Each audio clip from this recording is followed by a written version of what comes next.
భగవంతుడు మీ అందర్నీ రక్షించాలి. మీరందరూ యుద్ధంలో విజయవంతులై తిరిగి రావాలి. ఆ భవానీ తల్లి దయ మీకు తోడుగా నిలవాలి.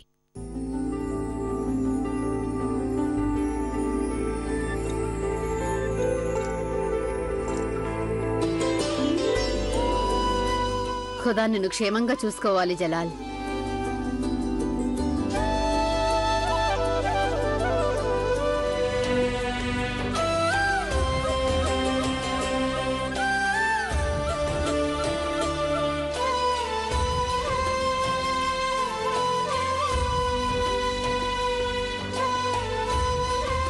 రాజా బీర్బల్ సాబ్, తోడరమల సాబ్, మా ఉద్దేశం ఏంటంటే ఇక్కడ మేలు లేని సమయంలో బాధ్యతలన్నీ మీరే చూసుకోవాలి. చిత్తం షహన్షా. మేము త్వరగానే తిరిగి వచ్చేస్తాం.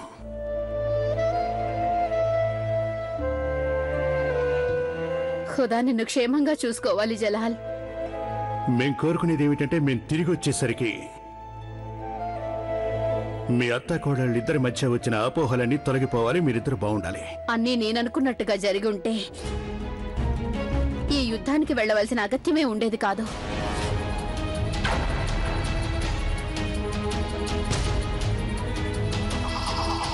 ఇంకొక మాట జలాల్, నీ కరవాలం దుయ్యడానికి ముందు ఒకప్పుడు ఇరాన్ రాజు మీ నాన్నగారికి సాయం చేశారని గుర్తుపెట్టుకో.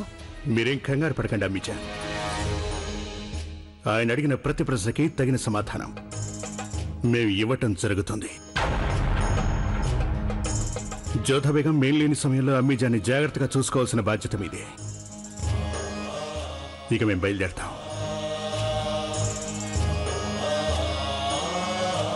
ప్రణామాలు షహన్షా. అందరూ పదండి.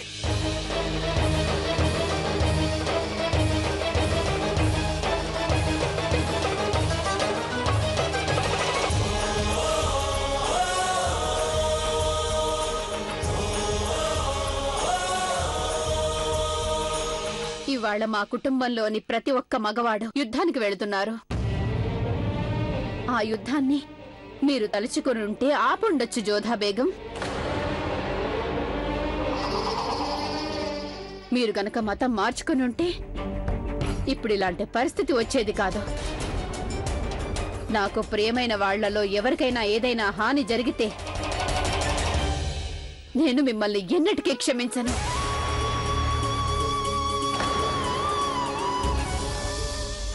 కాలం గడుస్తోంది.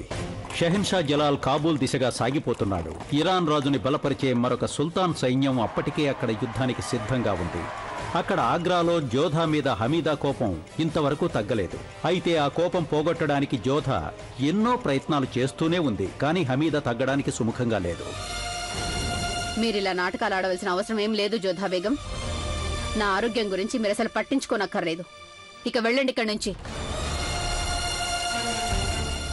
జోధా ప్రయత్నించిన కొద్దీ హమీదా పంతం పెరుగుతూనే ఉంది. నేను మీ ఈ నిర్ణయంతో ఏకీభవించలేను జోధా బేగం. అది కాదు అత్తయ్య గారు. చాలు. ఇక మీ నోటితో అలా నన్ను పిలవకపోతేనే మంచిది. నన్ను అలా పిలవాలంటే మా మాటని గౌరవించే వాళ్లే ఉండాలి. ఇతరుల ముందు అవమానించే వాళ్ళు అలా పిలవకూడదు నన్ను. మీకు నాకు మధ్య ఏదైనా సంబంధం అంటూ ఉంటే అది కేవలం మహారాణికి రాజమాతకి ఉండే సంబంధం మాత్రమే. అత్తాకోడళ్ల బంధం లేదు. నన్ను అమ్మీజానని కానీ అత్తయ్య అని కానీ పిలవకపోతేనే మంచిది.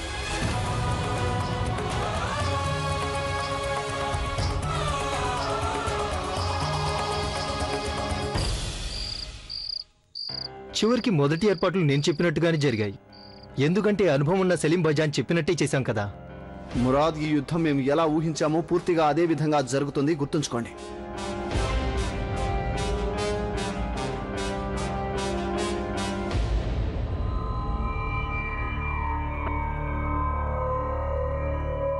సలాం షెహన్షా. సలాం షెహన్షా. ప్రణామాలు షెహన్షా.